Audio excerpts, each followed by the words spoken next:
Hermano, vamos a leer la palabra del Señor en Marcos capítulo 12.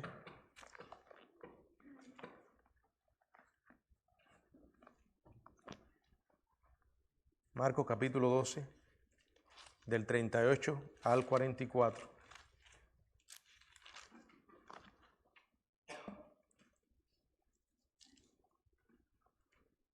Dice la Biblia, y les decía en su doctrina: guardaos de los escribas que gustan de andar con ropas largas y aman las salutaciones en las plazas y las primeras sillas en la sinagoga y los primeros asientos en la cena, que devoran las casas de las viudas y por pretexto hacen largas oraciones. Estos recibirán mayor condenación. Estando Jesús sentado delante del arca de la ofrenda, miraba cómo el pueblo echaba dinero en el arca, y muchos ricos echaban mucho. Y vino una viuda pobre y echó 2 blancas, o sea, un cuadrante. Entonces, llamando a sus discípulos, les dijo: de cierto os digo que esta viuda pobre echó más que todos los que han echado en el arca, porque todos han echado de lo que les sobra, pero esta, de su pobreza, echó todo lo que tenía, todo su sustento. Padre, gracias te damos por tu palabra en esta noche y pedimos, Señor, que tu Espíritu nos ayude a exponerla. Ilumina nuestras mentes para comprender lo que tienes para nosotros. En el nombre de tu amado Hijo te lo pedimos. Amén. Continuando, hermanos, pueden sentarse con esta serie de estudios sobre el Evangelio de Marcos. Este estudio lo hemos titulado La religión y sus víctimas. La religión y sus víctimas. La religión siempre ha sido el intento del hombre de llegar a Dios por sus propios medios, a su manera y no a la manera de Dios. La religión gratifica el ego. La religión engaña a los hombres, pero el Evangelio es totalmente diferente. Aún desde los tiempos en que Jesús anduvo entre los hombres, estaba ya la religión creando problemas. En el tiempo de Cristo, en el Israel que Cristo vivió, los principales promotores de falsedades satánicas eran los mismos quienes tenían el encargo de proteger la verdad de Dios y de enseñarle al pueblo. Los escribas, los fariseos, los saduceos, los sacerdotes y otros dirigentes religiosos. Ellos, precisamente ellos, eran los que engañaban al pueblo. Aunque el pueblo los veía como pastores devotos, respetados, responsables de cuidar de ellos, en realidad eran todo lo contrario. Andaban en la mentira, buscando popularidad, poder, prestigio y sobre todo, dinero. Dinero. Y es curioso porque a pesar de los años y el tiempo que ha transcurrido desde aquellos días hasta nuestra actualidad, hoy todavía siguen existiendo falsos maestros corriendo detrás de las ovejas para trasquilarlas, ¿verdad? Robarles su dinero. Ellos afirmaban adorar y honrar a Dios, pero estaban tratando de asesinar al mismo Hijo de Dios. Se unieron estos grupos diversos que tenían diferencias, pero un objetivo: acabar con el Hijo de Dios. Y de esta manera estaban manifestando quiénes realmente eran. El verdadero padre de ellos era el diablo. Como Jesús les dice en el Evangelio de Juan, en el capítulo 8, verso 44, si alguien puede leerlo, Juan 8, 44. Vosotros sois de vuestro padre el diablo, y los deseos de vuestro padre queréis hacer. Él ha sido homicida desde el principio, y no ha permanecido en la verdad, porque no hay verdad en él. Cuando habla mentira, de suyo habla, porque es mentiroso y padre de mentira. Jesús definió claramente quién era el padre de ellos. No eran hijos de Dios, eran hijos del diablo. Jesús había estado enseñando al pueblo en los atrios del templo durante esta última semana. Y muchos, sin duda, de los que estaban allí reunidos en esas áreas circundantes del templo, Vieron a Jesús cuando expulsó a los mercaderes corruptos del templo y quedaron complacidos. También quedaron ciertamente impresionados con las respuestas que él había dado a aquellos que llegaron con la intención de atraparle. Y también la pregunta que Jesús les hace a ellos como réplica. Jesús dirigió ahora a sus discípulos la enseñanza de este pasaje. En Lucas, en el capítulo 20, en el verso 45, dice la palabra del Señor, Lucas 20, 45, y oyéndole todo el pueblo, se vuelve y les dice a sus discípulos. O sea, estaba hablando ahora a sus discípulos.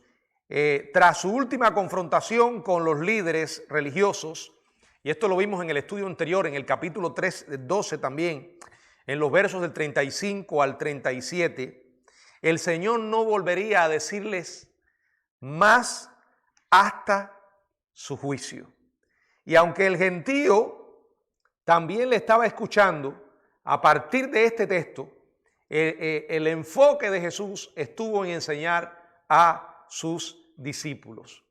Y es precisamente el tema de la religión y cómo oprime y esclaviza a los hombres, cómo los llega a despojar de todos sus bienes, es el tema que Jesús elige para hablarles o comenzar a hablarles a ellos ahora directamente. Y lo hace con una advertencia. Lo primero que les dice es, en el verso 38, la primera parte dice, y les decía en su doctrina, guardaos de los escribas, guardaos de los escribas. Bueno, como correspondía en consonancia con lo que había sido un tema importante en todo su ministerio, lo único que quedaba para este mensaje final era una condena a estos apóstatas hipócritas. Y a los que menciona específicamente en este capítulo 12 son a los escribas. Recuerden quién eran los escribas. Recuerden que ellos mismos se proclamaban ser expertos, conocedores de la ley y de los escritos rabínicos. Tenían la cabeza llena de información, de conocimiento, pero no lo obedecían. Y ya que la mayoría de los escribas eran fariseos, se encontraban también ellos incluidos en esta advertencia que el Señor hace. Guárdense de los escribas. El mensaje del Señor es enérgico. De hecho, es una enérgica condena para los que tienen un punto de vista corrupto de la Biblia, un punto de vista corrupto del Evangelio de Jesucristo, de la misma persona de Jesucristo. A diferencia de muchos en la iglesia hoy, en diferentes lugares, el Señor tenía cero tolerancia contra los falsos maestros. De hecho, como dije, en consonancia con su ministerio, habló palabras muy fuertes contra ellos, denunciando su hipocresía, sus mentiras y cómo esclavizaban a las personas. Escuchar que Jesús denunciaba a los escribas debió haber impactado a aquellos que le estaban escuchando, porque ellos también les tenían en alta estima. Según la tradición judía, Moisés escribió la ley y se la entregó a Josué. Josué la pasó a los ancianos y estos la transfirieron a los profetas y los profetas las dieron a los escribas. Eso era lo que sostenía la tradición judía. La Misná, que era una codificación de las leyes orales, declaraba: es más condenable transgredir las palabras de los escribas que las de la Torá. Acuérdense que la Torá era lo que ellos llamaban a los 5 primeros libros de Moisés. Y fíjense lo que llegaban a decir, que era más condenable transgredir las palabras de los escribas que las mismas palabras de Dios. O sea, estos personajes religiosos eran reverenciados como guardianes de la ley, como protectores del pueblo. En teoría ellos defendían la ley para el pueblo y se atenían a todas sus normas, prometiendo que la obediencia a la ley traía bendición, cosa que no hacían. En realidad eran hipócritas, eran hijos del infierno, que hacían a sus hijos, o a sus discípulos, disculpen, 2 veces más hijos del infierno que ellos. ¿Qué dice Mateo 23:15, si alguien puede leerlo?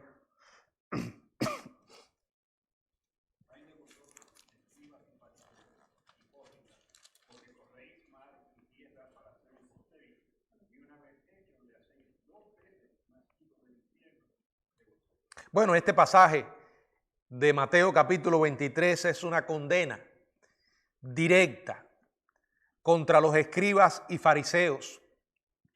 Hay una frase que aparece muchas veces en este pasaje y es la palabra hipócritas. O sea, ellos podían engañar a aquellos que estaban bajo su cuidado, ¿verdad? Al pueblo, a la gente común, a hombres simples, hombres y mujeres simples. Pero no podían y nunca lograron engañar al Señor, menos a Dios. Y aquí Él claramente les dice, hipócritas, no importa lo que ustedes recorran, no importa que recorran mar y tierra para hacer un prosélito. Un prosélito era un gentil convertido al judaísmo. De ahí es donde se deriva la palabra proselitismo, captar personas para una religión o una secta. Y en este caso un prosélito era un gentil convertido a el judaísmo. Pero en realidad lo que el Señor dice es que ustedes, les dice, ustedes, escribas y fariseos, en lugar de acercar a esa persona a Dios o llevarlos al reino, lo que hacen es que los vuelven 2 veces más hijos del infierno que vosotros. Hijo del infierno, es decir, alguien que está destinado eternamente al infierno. La religión no salva, jamás ha salvado a nadie. El evangelio está mucho más allá que una religión, es una relación con el Dios vivo a través de la persona de Jesucristo. Por eso Él dice, guárdense de los escribas. Es como si dijera, guárdense de la hipocresía, guárdense de la religión vacía, guárdense de las apariencias, algo que constantemente les preocupaban a estos personajes.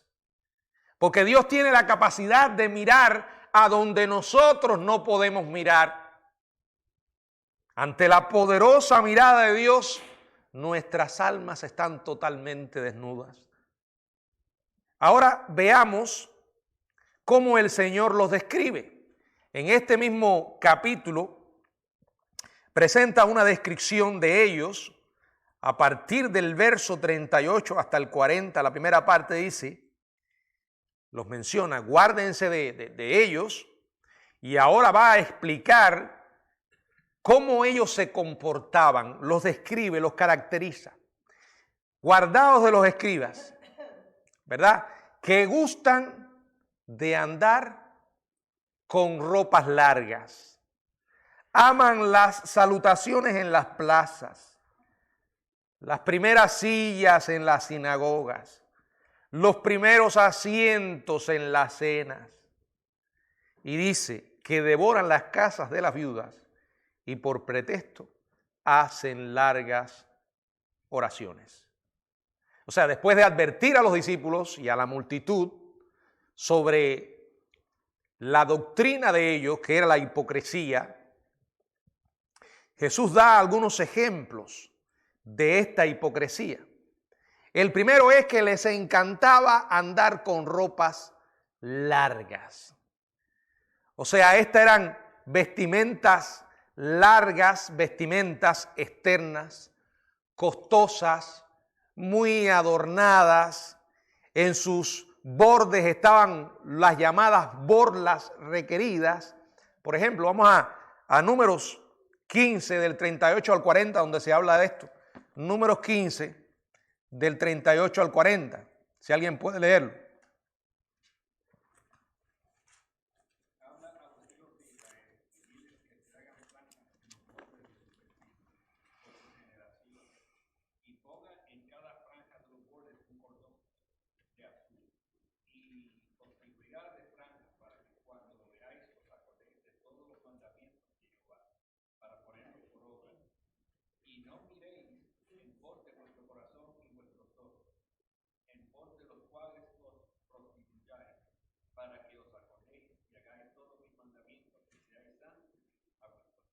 Bueno, estas vestiduras y estas franjas en los vestidos tenían una finalidad espiritual y era como un recordatorio, ¿verdad?, de la necesidad de confiar en Dios y obedecer sus mandamientos.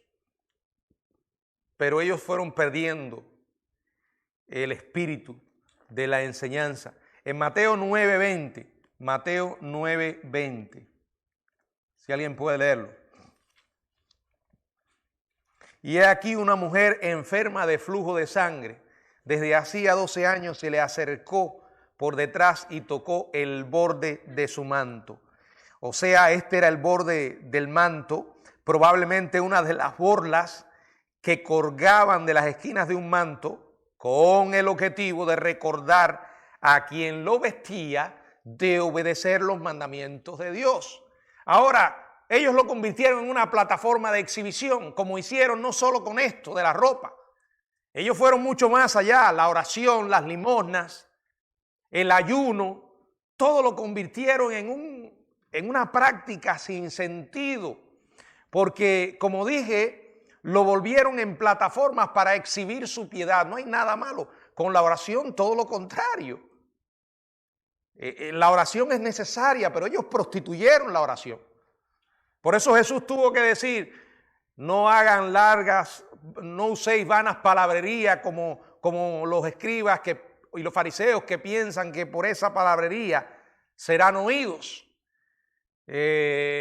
Cuando ayunes, no muestres a los hombres que ayunas. Cuando das limosna no hagas o ofrenda, no hagas tocar trompeta delante de ti. Miren, la tendencia humana a irnos siempre a los extremos, a cuidar solo la apariencia. No es que la apariencia no importe, porque llegar a ese punto entonces decimos, bueno, entonces la apariencia no importa. Ya ahí nos estamos yendo, sí importa, pero debe ser el resultado de una transformación interna. Porque si solo es algo afuera, es pura cáscara. Pura cáscara. Pero ya le digo, somos pendulares. Como, yo no soy hipócrita. A mí no me interesa lo externo. Ese es otro extremo. Ese es otro extremo. Evaluar a alguien solo por el extremo, por lo externo, es otro extremo. Y ahí es donde habían caído ellos. Fíjense lo que dice Mateo 23:5, si alguien puede leerlo. Mateo 23:5. Antes hacen todas sus obras para ser vistos por los hombres, pues ensanchan sus filacterías y extienden los flecos de sus mantos. Hasta ahí, miren lo que dice. La Biblia comienza explicando cuál era el problema con todas estas cosas. Porque no es solamente, mire, que lo que él menciona era el andar. Ahora vamos a ver las demás, ¿no? Salutaciones en las plazas. ¿Significa eso no se puede hablar públicamente? Es como decir, es el que ama solo pararse en el púlpito a predicar.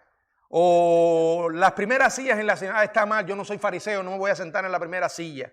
O los primeros asientos en la cena, si llegaste primero, ¿qué tiene de malo que te sientes? El punto es que ellos amaban esas cosas.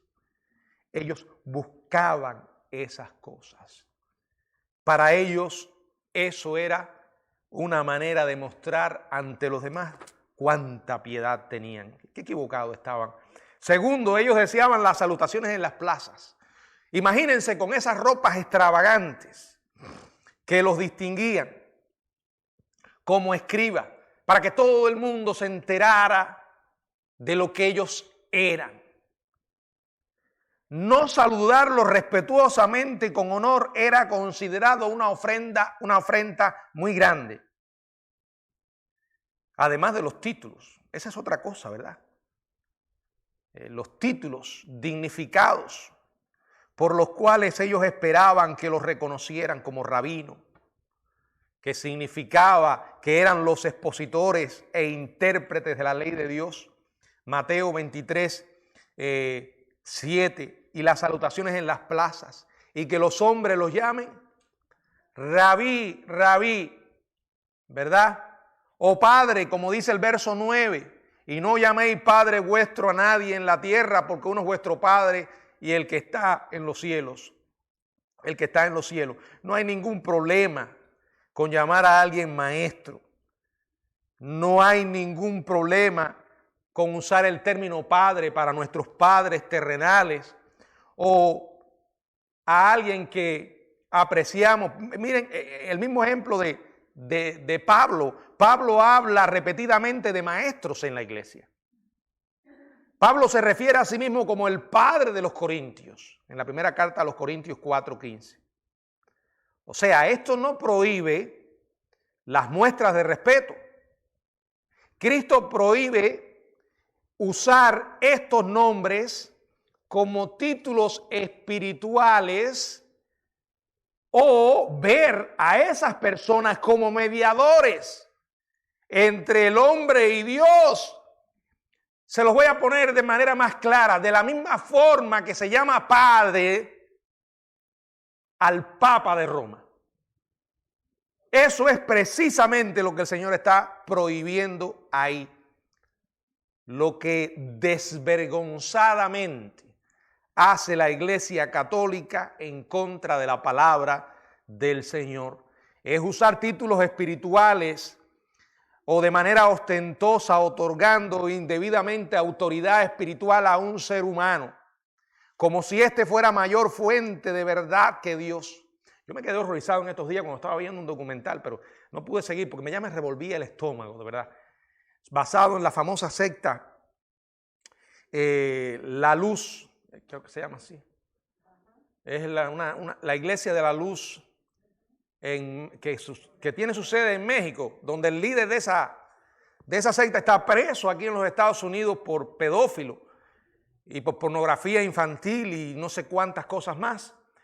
Era increíble cómo, yo vi varias imágenes allí de cómo festejaban a ese hombre, cómo lo celebraban, como si estuvieran celebrando al mismo Jesucristo. Es increíble hasta dónde puede llegar la ceguera de la gente. Y el tipo está preso, cumpliendo pocos años, porque debían haberle puesto más. Y todavía ya están esperando que él regrese, porque él es inocente. Increíble. El príncipe de este mundo ha cegado el entendimiento para que no le resplandezca la luz de Cristo. Y cuando una persona está en una secta, está ciega, endurecida, perdida espiritualmente. Tercero, en su orgullo y ansia de atención, buscaban ansiosamente las primeras sillas, es decir, las más prominentes, en las sinagogas, aquellas en el escenario elevado al frente, los primeros asientos en la cena, o sea, los que estaban más cerca del anfitrión. Una práctica orgullosa que el Señor se refiere a ella en Lucas 14, del 7 al 11, si alguien puede leerlo. Lucas 14, del 7 al 11.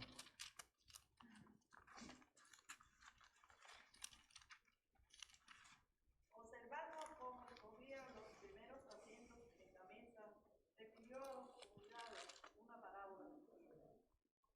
Cuando fueres convidado por alguno a bodas, no te sientes en el primer lugar, no sea que haya otro más distinguido que tú esté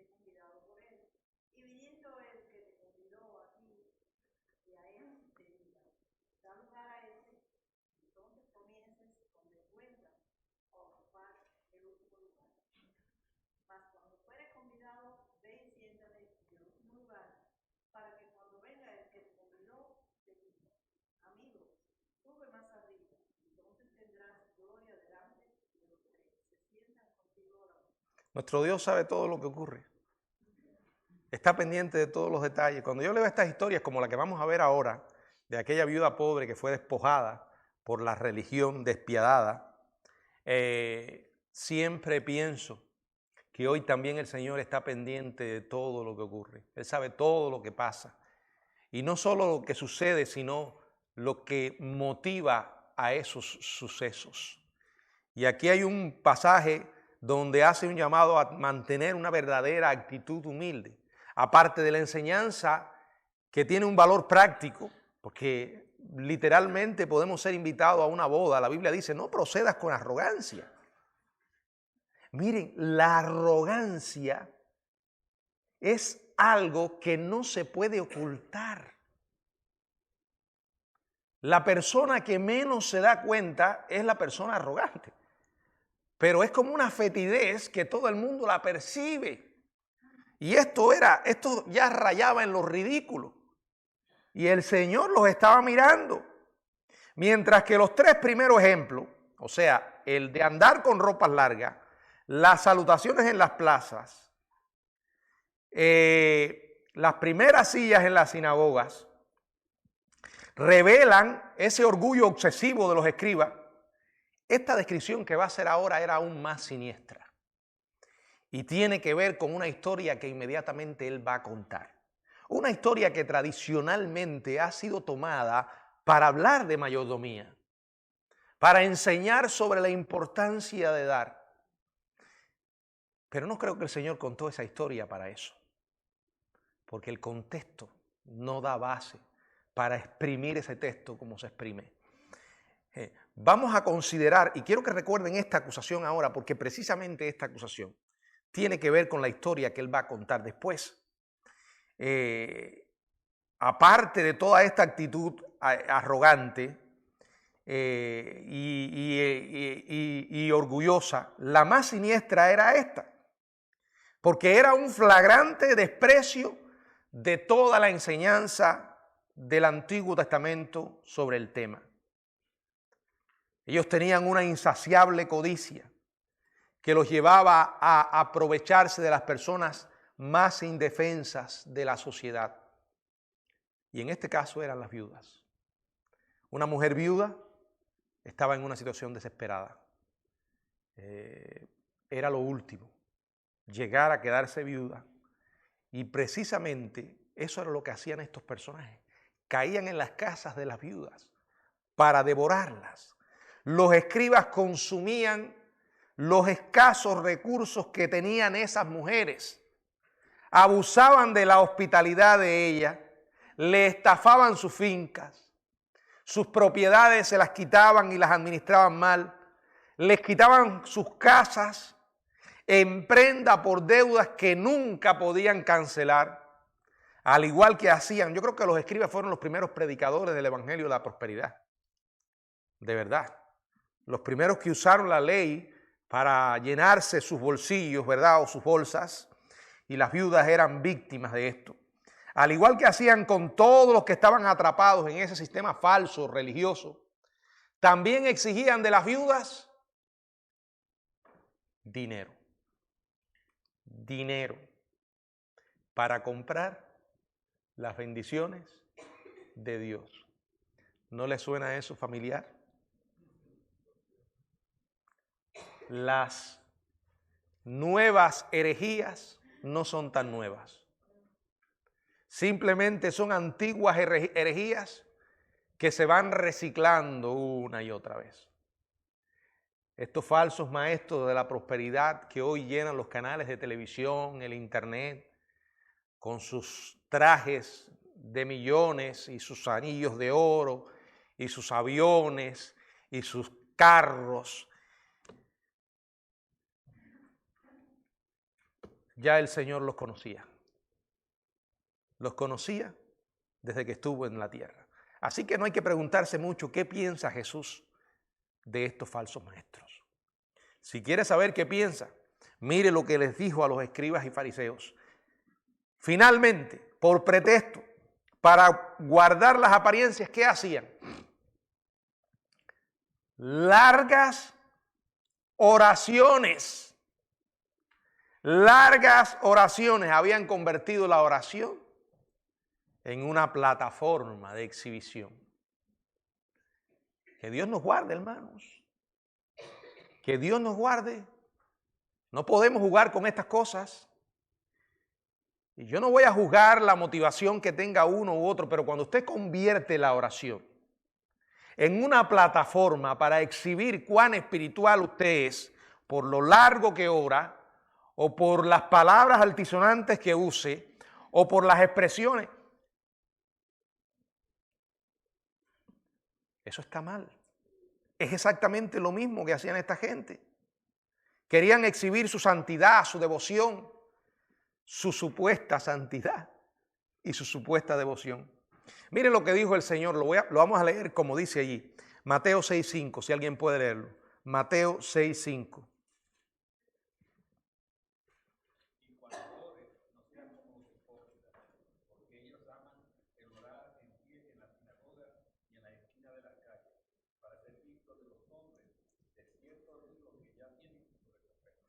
Vuelvo aquí, no está mal orar en un lugar público, no está mal tener una oración pública.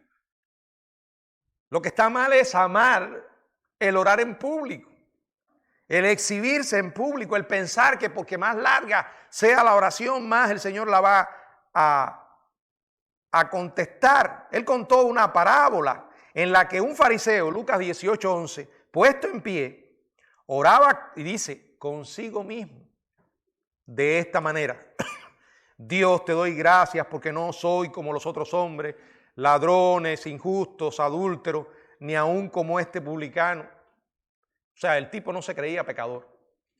Él creía que estaba por encima de ese publicano.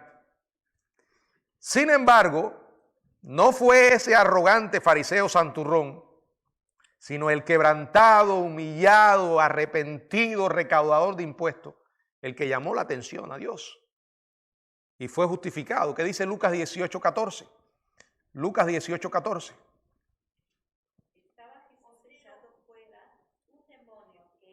Lucas 18:14.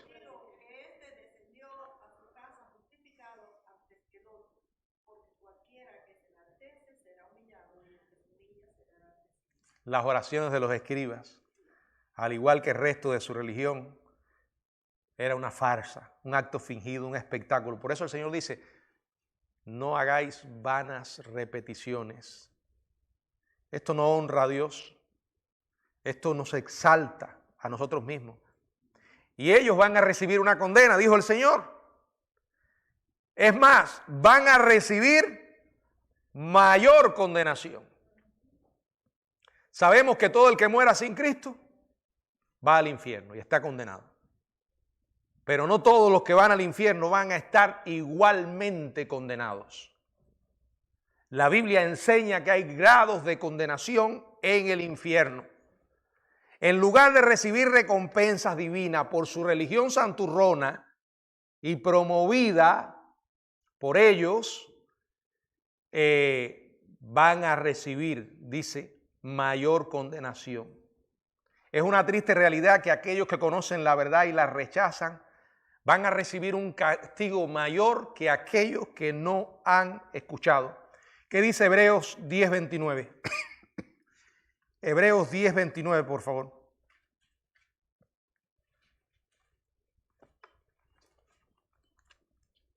¿Cuánto mayor castigo pensáis que merecerá el que pisoteare al Hijo de Dios y tuviere por inmunda la sangre del pacto en la cual fue santificado e hiciere afrenta al Espíritu de gracia?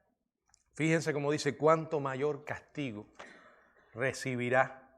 Cuánto mayor castigo. Bueno, el juicio sobre los dirigentes religiosos de Israel se intensificaría debido no solo a que ellos de manera deliberada rechazaban la verdad, sino que estaban siendo instrumentos para llevar a otros al mal camino. Por eso y por muchas otras razones, Jesús pronunció sentencias sobre ellos. ¿Qué dice Mateo 23:13, por favor?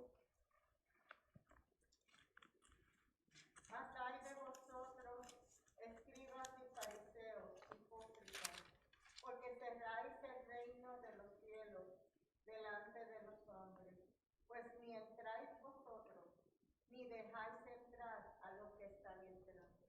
Y luego el mismo 15 dice, ay de vosotros, escribas, fariseos y hipócritas, porque recorréis el mar y tierra para hacer un prosélito, y una vez hecho le hacéis 2 veces más hijos del infierno que vosotros.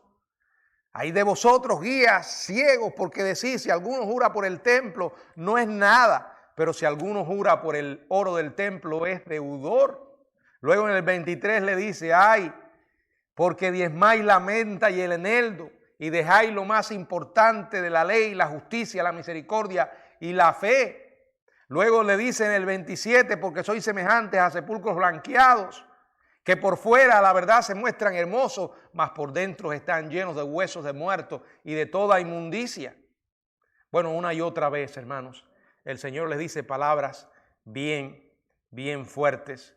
Y luego en el 33, serpiente, generación de víbora, ¿cómo escaparéis de la condenación del infierno? No, Jesús no estaba siendo duro con ellos. El Señor estaba siendo justo, porque Dios es testigo de toda la maldad que habita en nuestro corazón y que llevamos en acción.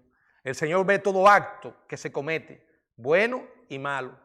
Dios no necesita que se le informe de nada. Ahora vamos a ver un ejemplo que Él cuenta, lo estaba viendo allí mismo, en Marcos 12, los versos del 41 al 44, si alguien puede leerlo, por favor. Estando Jesús sentado delante del arca de la ofrenda, miraba como el pueblo echaba dinero en el arca y muchos ricos echaban mucho. Y vino una viuda pobre y echó 2 francas, o sea, un cuadrado. Entonces, llamando a sus discípulos, les dijo, de cierto os digo que esta viuda pobre echó más que todos los que han echado en el arca.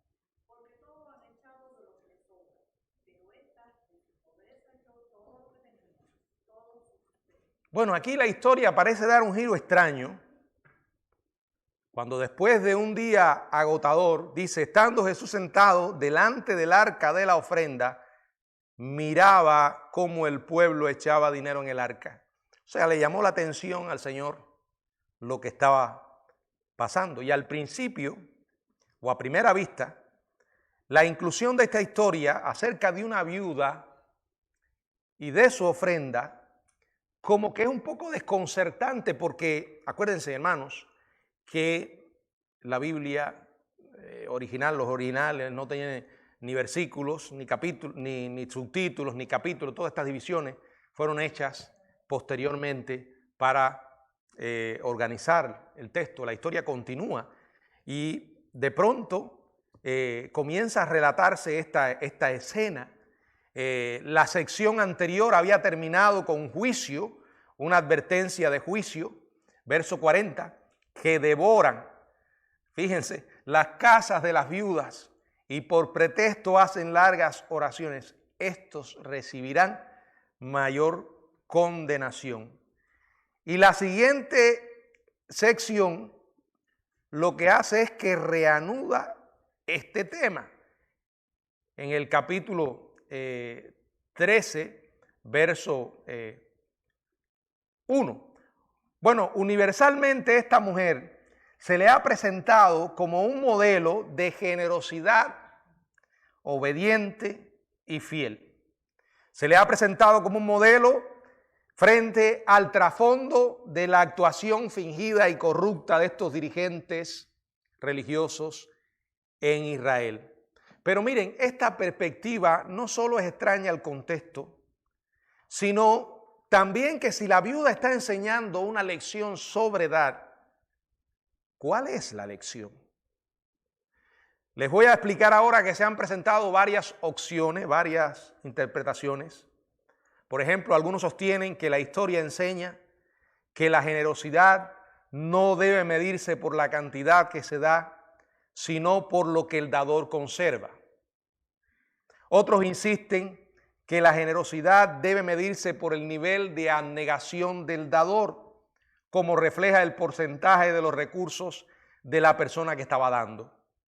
Otra opinión es que la ofrenda, que el valor de las dádivas se relaciona directamente con la actitud con que se da. Ahora, ¿fue dada la ofrenda con humildad desinteresada, como una expresión de amor y devoción a Dios. Esta mujer dio todo lo que poseía, dice la Biblia.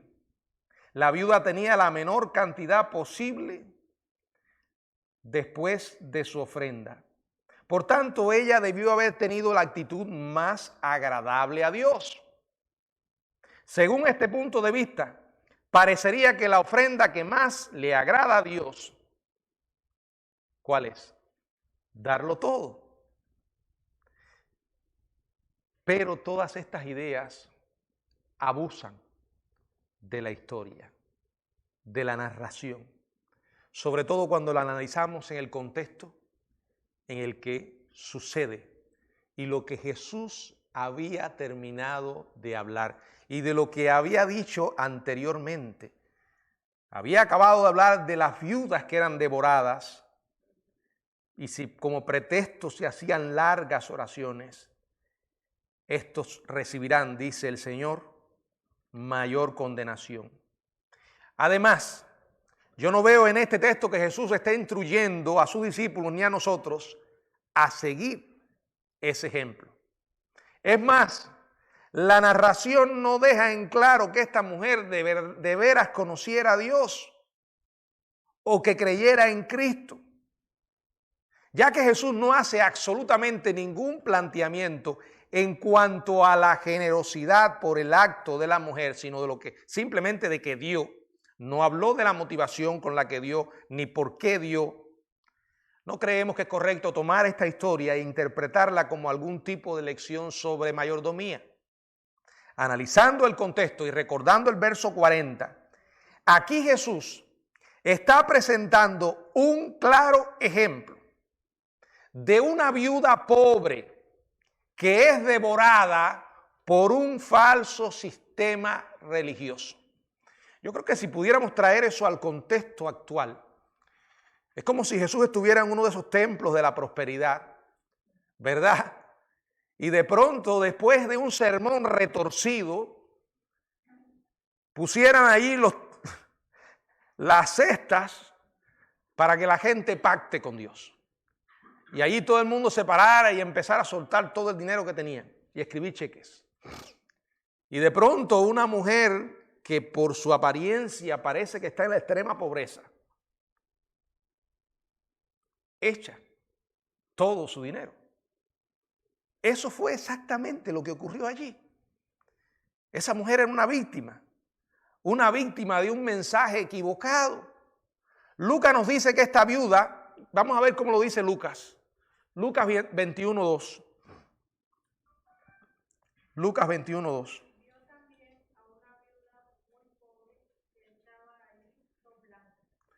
Una viuda muy pobre. La palabra griega significa pobreza extrema. Esta mujer padecía de una desesperación, padecía con desesperación de una pobreza y se esperaba más que recibiera caridad en lugar de dar lo que tenía. Está claro que en este pasaje la viuda no es la heroína de la historia, es una víctima. Una víctima engañada para hacerle entregar todo lo que tenía por la falsa promesa del legalismo judío, de que hacer eso le iba a traer bendición. Vuelvo a decir, el mismo engaño. No estamos diciendo que no debemos tener una actitud de desprendernos de todo, ¿verdad? Si Dios lo llegara a pedir, pero Él no pide eso, no nos ha pedido. Ahora piensen esto. Al rico le dijo, vende todo lo que tiene y dalo a los pobres. ¿Pero por qué se lo dijo? Porque aquel hombre, él lo había pasado por la ley y había llegado a decir, yo todo eso lo he guardado. O sea, se negaba a ver su estado pecaminoso. Pero Jesús podía mirar donde este hombre no podía darse cuenta o no quería darse cuenta. Y le dijo, vende todo lo que tiene y dalo a los pobres. O sea, él sabía que el ídolo que había levantado en su corazón era el dinero. Bueno, Dios tiene todo el derecho a un día probar si estamos nosotros dispuestos a amar más al dador que a la dádiva, como hizo con Abraham. Pero este no era el caso. Acuérdense que esta mujer estaba siendo una víctima de toda esa religión. Esta mujer es un ejemplo trágico de cómo el sistema religioso corrupto maltrata a las viudas. Y eso es lo que relaciona a este pasaje con los pasajes de juicio que lo preceden y lo siguen. Y es una advertencia para aquellos que usan a la gente para sus propios fines, que manipulan a otros para sus ganancias personales. La palabra de Dios es siempre pertinente. Su vigencia nos deja asombrados. No importa, repito, los años que hayan pasado y la cultura que existía, es lo mismo que hacen muchos hoy, a nombre de Dios, a nombre del Espíritu Santo, manipulando a la gente para ganancia personal. Los vemos todos los días, hermanos. Los vemos con esos mensajes engañosos. Al final de un largo y agotador día de ministrar, el Señor se sentó delante del arca de la ofrenda. El arca estaba ubicada en el atrio de las mujeres, que se encontraba abierto a todo el pueblo judío.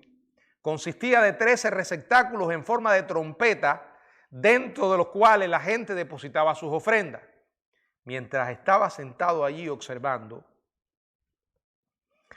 el Señor miró cómo el pueblo echaba dinero en el arca. Debió haberle dolido y enojado mucho ver al pueblo sacrificando su dinero a ese despreciable, apóstata y corrupto sistema de religión falsa, bajo la equivocada suposición de que hacer eso iba a agradar a Dios, iba a traer bendición divina. Jesús observó que muchos ricos echaban mucho dinero. Estas personas tenían mucho y podían dar grandes cantidades, y por tanto se creía erróneamente que poseían una situación provechosa para entrar en el reino de Dios, porque daban más. Entonces la atención de Jesús se enfoca sobre todo en una viuda pobre que echó 2 blancas, la denominación más pequeña de la moneda judía, la cual equivalía a un cuadrante, es decir, la 64ª parte de un denario. Un denario equivalía al salario de un día para un trabajador común y corriente. Aprovechando la oportunidad para usar como ejemplo la situación de esta mujer, Jesús, llamando a sus discípulos, les dijo: de cierto os digo que esta viuda pobre echó más que todos los que han echado en el arca, porque todos han echado de lo que les sobra, pero esta de su pobreza echó todo lo que tenía, todo sustento. Él simplemente lo que está es relatando lo que esta mujer había hecho y el sacrificio con que lo había hecho. Nada más, porque no se habla nada de la motivación con que lo hizo. Y como dijimos, estaba envuelta en un ambiente de opresión y engaño. Estaba engañada quizás igual que aquellos ricos también, que estaban dando de lo que les sobraba, ¿verdad? Proporcionalmente ella echó más que todos los que habían echado en el arca. Los ricos dieron de lo que les sobraba. Por otra parte, la viuda de su pobreza echó todo lo que tenía, todo su sustento. Aquí estaba una mujer que literalmente había sido devorada por un sistema religioso falso, que la había dejado totalmente indigente y la despojó de todo su sustento. Lejos de ver la generosidad de ella como un modelo para los creyentes, Jesús estaba indignado, enojado con el sistema religioso que prácticamente le había quitado a esta mujer hasta el último centavo. Es exactamente la misma actitud que Dios tiene frente a lo que hoy se hace en nombre de Él y en nombre de su obra. Debemos dar con toda seguridad. ¿Es un ejemplo esta mujer de cómo debemos dar? No. ¿Saben cuál es un ejemplo de cómo debemos dar? en el Nuevo Testamento encontramos la iglesia de Macedonia, ¿se acuerdan? Que dice que dieron aún más allá, en la ofrenda que estaba promoviendo Pablo, más allá de sus fuerzas, y que lo hicieron con gozo. Ellos dieron porque estaban recogiendo una ofrenda para los hermanos necesitados. Ahí sí se está hablando de una persona cristiana que estaban dando y dando más allá por una causa noble, y no porque hubiera alguien allí que les estaba engañando o manipulando. Pero es triste porque esta historia de la viuda pobre no ha terminado. No ha terminado. Y es increíble, hermanos. Es increíble, pero la realidad es que muchos de estos lugares están llenos de personas que van allí. Y fíjense, se puede estar predicando un mensaje de la cruz. Y en esos ambientes, las algarabías y de gritería, es muy común que siempre haya alguien desquiciado allí gritando. Pero cuando llegan al tema del dinero y de las bendiciones, ¿quieres que Dios te bendiga? Cuando dice de que te van a bendecir, no están hablando de bendiciones espirituales. No es lo que está en la cabeza de aquella gente. No, están pensando en cosas puramente materiales. Entonces el Dios al que ellos acuden es alguien a quien tú puedes sobornar. Eso es un soborno. Mientras más dinero tú des, más bendiciones materiales vas a tener. Que Dios nos guarde a no dejarnos engañar nunca, hermanos. Y debemos ser fieles y dar. Pero mucho cuidado con la motivación con que damos. Y mucho cuidado con sembrar en la mente y en el corazón de otros que porque des más vas a ser más espiritual. No, ni porque des más, ni porque ores más, ni porque digas palabras más bonitas o tengas mayor conocimiento. No, eso no es lo que nos hace aceptos. Ya hemos sido aceptados. Ahora lo que hacemos es, como resultado de nuestro amor por Jesucristo, nuestra obediencia. Las religiones lo que hacen es llevar a la gente al mismo camino de esta viuda pobre.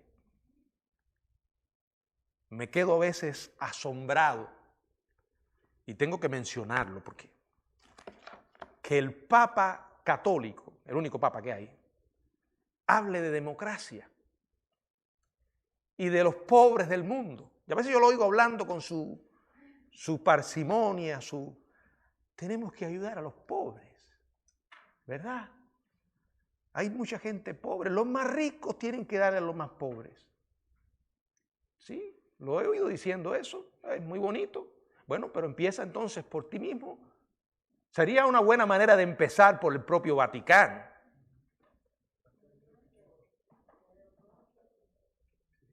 Hablar de democracia cuando el catolicismo romano es una dictadura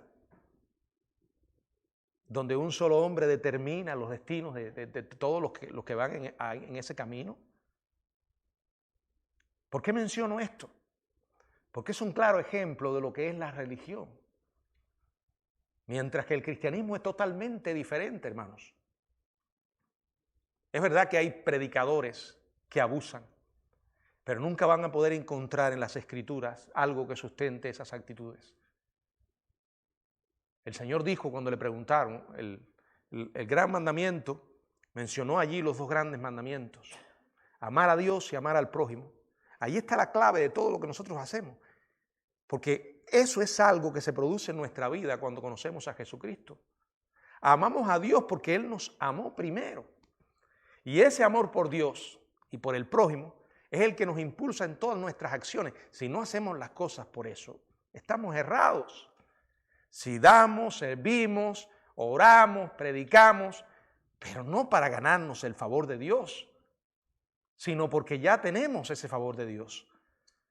No para ganarnos el cielo, sino porque ya ese cielo es nuestro por fe, por gracia. Ese es el Evangelio. Que el Señor nos ayude a siempre establecer esa diferencia. Que Él nos bendiga.